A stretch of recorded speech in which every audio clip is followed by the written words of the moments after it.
Germaniyada oyiga 4000 yevro topish mumkinmi? Haqiqat siz o'ylaganchalik emas. Ko'pchilik mendan so'raydi, aka, Germaniyada 4000 yevro topsa bo'ladimi? Men esa ularga bir savol bergan bo'lar edim. 4000 yevro topish muhimmi yoki oy oxirida qo'lda qancha pul qolishi muhimmi? Germaniyada 4000 yevro topadiganlar ham bor, lekin oy oxirida qo'lida hech qanday pul qolmaydi. Boshqa bir tomondan esa 2200 yevro topadiganlar ham bor. Oy oxirida esa ular bir necha ming yevrolab jamg'arishi mumkin. Ko'pchilik faqat oylikka qaraydi. Masalan, ish e'lonlarida 3200 yevro brutto oylik deb yozilgan bo'lsa, darrov bu ish zo'r ish ekan, oyligi baland ekan degan xulosaga kelinadi, lekin bu pulning hammasi ham sizniki degani emas. Bu yerda soliqlar, tibbiy sug'urta, pensiya va boshqa xarajatlar majburiy ushlab qolinadi. Natijada oy oxirida kartangizga juda kam miqdorda pul tushadi. Germaniyada oylik maosh hisoblaganda brutto emas, balki netto oylik maosh muhim hisoblanadi. Keling endi men sizlarga o'zimning holatimda real haqiqatni aytmoqchiman. Men Germaniyaning Baden-Württemberg viloyatida yashayman va gastronomiya sohasida faoliyat yuritaman. Bu yerda kompaniyalarning turiga va viloyatlarga qarab oylik maoshlar belgilanadi.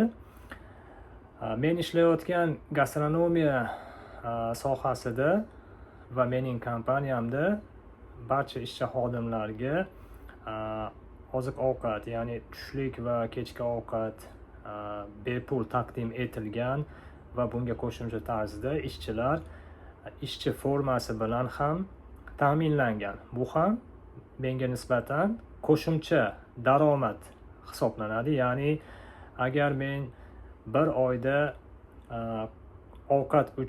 oziq-ovqat uchun 300 yevro sarflashim kerak bo'lmasa, demak bu 300 yevro mening cho'ntagimda qoladi. Ko'pchilik gastronomiya sohalarida mana shunday bepul oziq-ovqatlar, tushlik va kechki ovqatlar taqdim etilgan va ishchi formalari ham beriladi. Va bu ham sizga qo'shimcha daromad hisoblanadi. Ya'ni demoqchi bo'lganim, siz ish tanlayotganingizda kompaniyaning faqat oylik maoshiga emas, balki u taqdim etayotgan imtiyozlar, qo'shimcha daromadlarga ham e'tibor qaratishingiz kerak. Eng qiziq joyiga o'tamiz. Shuncha pul qayerga ketadi degan savol tug'iladi. Birinchi navbatda ijaraga, ikkinchi navbatda esa oziq-ovqatga va bundan tashqari transport, telefon va boshqa mayda xarajatlar ham bor. Lekin ko'pchilikning puli deyarli kerak bo'lmagan narsalarga sarflanadi. Masalan, ko'chada ovqatlanish, keraksiz xaridlar, qimmat telefonni bo'lib to'lashga xarid qilish. Shu kabi xarajatlar oy oxirida yuzlab, balki minglab yevrolarga tushadi. Va natijada oy oxirida qo'lingizda juda ham kam miqdorda pul jamg'arib qolinadi. Ko'pchilik Germaniyada pul to'plab bo'lmaydi yoki pul jamg'arib bo'lmaydi deydi, lekin men bunga qo'shilmayman. Pul to'plash uchun, pul jamg'arish uchun bu yerda ma'lum bir aniq rejalar kerak bo'ladi.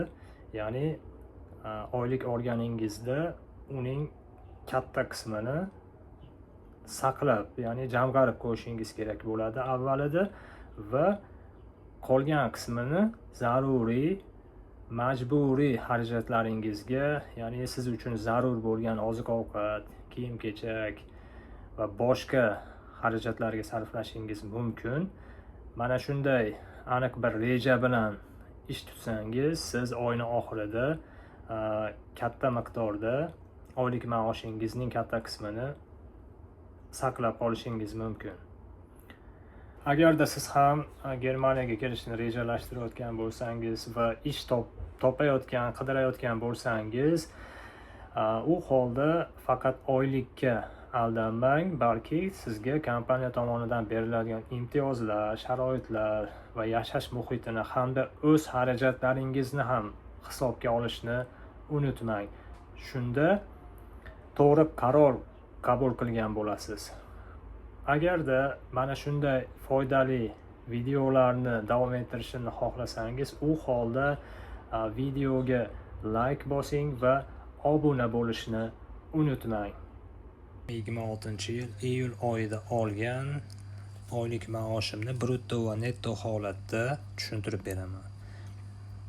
Iyul oyida menga kompaniya 3195 euro brutto oylik maoshi bergan va bu yerda majburiy ushlab qolingan soliqlar: daromad solig'i 314 euro, tibbiy sug'urta solig'i 277 euro va pensiya, ya'ni nafaqa solig'i 288 euro hamda ishsizlik solig'i yoki ishsizlik nafaqasi uchun 40 euro hamda parvarishlash sug'urtasi uchun 74 euro soliq ushlab qolingan. Jami iyul oyida mendan 996 euro soliq ushlangan. Natijada 3195 eurodan 996 euroni ayirsak 2198 euro majburiy soliqlardan so'ng menga keladigan pul. Va bundan tashqari kompaniya tomonidan menga kvartira xarajatlari, ya'ni kvartira ijarasi uchun Wohnungsmiete 175 euro ushlab qolgan. Kvartira uchun 1 oylik hamda oziq-ovqat uchun, tushlik uchun 132 euro ushlab qolgan. Aslida bu 132 euro ham yuqorida ko'rsatilgan zax bezuk, ya'ni 132 euro ovqat. Bu kompaniyaga mening oyligimga qo'shib tushirib beriladi va mana shu tushirilgan puldan kompaniya yana o'zi yechib oladi, ya'ni 132 euro. Aslida ovqatlanish bepul deyarlik va 2198 eurodan ijara xarajatini 175 euroni ayiramiz va ovqat xarajati 132 euroni ayiramiz 1 oylik va qo'limga tegadigan pul 1891 euro bo'ladi. Germaniyada mana shunday hisoblanadi oyliklar, ya'ni bruttoda va nettoda. Brutto ish haqi bu soliqlardan avvalgi, xarajatlaringizdan avvalgi oylik ish haqingiz hisoblanadi. Netto esa bu qo'lingizga tegadigan ish haqi, ya'ni brutto ish haqidan soliqlarni va boshqa xarajatlarni ayirganingizdan so'ng, ushlab qolinganidan so'ng sizning qo'lingizga tegadigan oylik ish haqi. Bu netto deyiladi.